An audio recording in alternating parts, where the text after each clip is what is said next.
Rec League podcast. Tell your friends, tell your neighbors, tell your family, tell your haters. Available on Podbean, Google Podcasts, Apple Podcasts, Radio Public, Good Pods, Pocket Casts, Breaker, and Stitcher. At Rec League Podcast on Facebook, YouTube, Instagram, TikTok, and Threads. At Rec League Pod on Twitter. Episode 169. Coming soon. Yo, whether you watching this from Facebook, Twitter, click the link in my Instagram or YouTube itself. What up, world? So I just watched one battle after another. It's a new drama. It stars Leonardo DiCaprio, Sean Penn, Tiana Taylor, Chase Infinity, Regina Hall, Wood Harris, and Benicio del Toro. It's directed by Paul Thomas Anderson, who has directed Hard 8, Boogie Nights, Magnolia, Punch Drunk Love, There Will Be Blood, The Master, Inherent Vice, Phantom Thread, and Licorice Pizza. Let's say you got Leonardo DiCaprio. He is a part of a group of revolutionaries, and him and Tiana Taylor are romantic. They have a child, and pre-child, they come across Sean Penn, who might be military, might be cop, might be both, but he's on the opposite side of their cause. And after having the kid, he's still messing with them. I mean, I enjoyed these trailers. Like, Paul Thomas Anderson, in my opinion, this might piss off a lot of people, film snobs. Paul Thomas Anderson, in my opinion, is not a director that excites me. He does some good movies, he does some really good movies, but he's just not, in my opinion, on the level of a Scorsese, Tarantino, Nolan, Villeneuve, Coogler. He's just a director with some good stuff. I can't wrap my mind around why people go crazy over his every new release.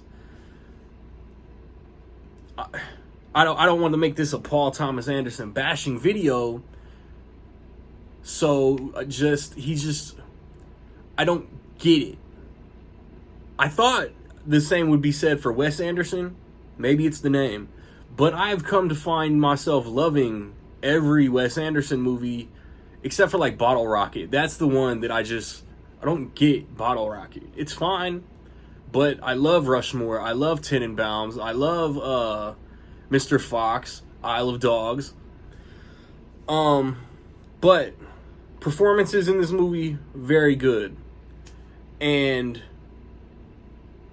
DiCaprio, of course.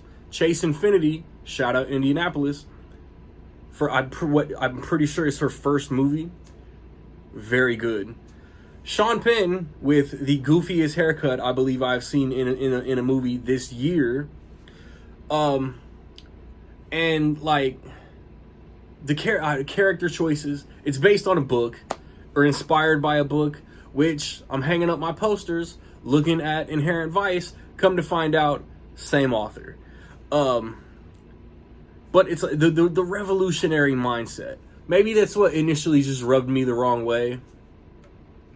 I don't care about politics. I hate politics. I just feel like rich white people high up, let's create these parties. The middle class, the voter, is so stupid, they'll pick a side and they won't unite against a government, and it's working.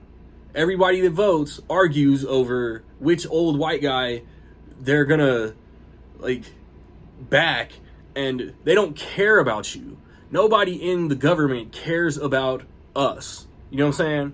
It divides society, just like a neighborhood, just like a sports team, just like a work shift, just like a job itself. Everything in the world seems to be put into place to divide people, and it works 11 times out of 10. But I believe in the rule, I believe in law, I believe in order. So the revolutionary is just a word for terrorist because they feel like they're the good guy. But they're terrorists. That's what they are. And when Leonardo DiCaprio and Tiana Taylor have this kid, there's a mindset that just baffles me. I don't, left me speechless. There you go. But as a performance, it's very good. Regina Hall is very good. Benicio del Toro is very good. Sean Penn is very good performing. These characters, the Sean Penn character and everything he rides for isn't like what it isn't good. It's some Nazi shit. I don't know. If you watch my Strangers review, I got heavy into spoilers, and I'm trying to cut myself off now spoiling this movie. Sean Penn goes on this crusade against Leonardo DiCaprio. The motivations behind why he wants to find Leonardo DiCaprio were completely unexpected and kind of funny. And it's like the revolutionary mindset in itself is kind of militarized. There's the sign, countersigns, it's in the trailer, there's passwords and codes to get information. So like the two sides at war aren't very different from each other. They just have different causes. That's the thing about all this stupid ass shit. Everybody disagrees on the way to achieve the same goal. That's all it is. I feel like I'm giving off an energy like it was a bad movie. It was not a bad movie, especially after watching The Strangers. It was almost The Godfather.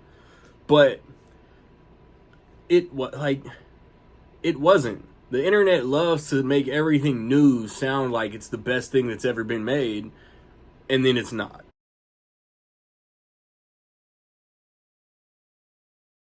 Because with all that being said, in my opinion, One Battle After Another is dope.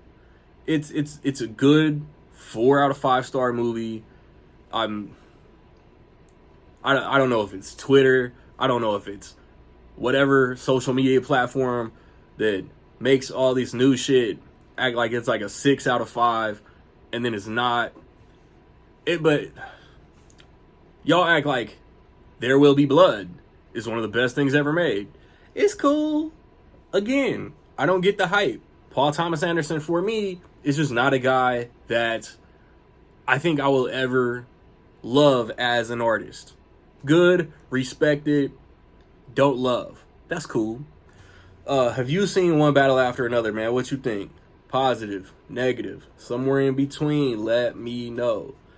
As I said, I just put up a review for The Strangers Chapter 2. Last weekend, I put up a review for A Big, Bold, Beautiful Journey. The weekend before that was The Long Walk. Top 3 movies of the third quarter coming. I want to watch and review Eyes of Wakanda. Next weekend, the plan is to watch and review The Smashing Machine. Weekend after that, at the very least, Tron Ares. Be on the lookout. Rec League Podcast. We're going to do a fourth quarter preview. October, November, December. Talk about what we hype for to finish up the year. Like, subscribe, comment. Find me where you find me, man. Don't know where to find me. Watch these credits. Peace.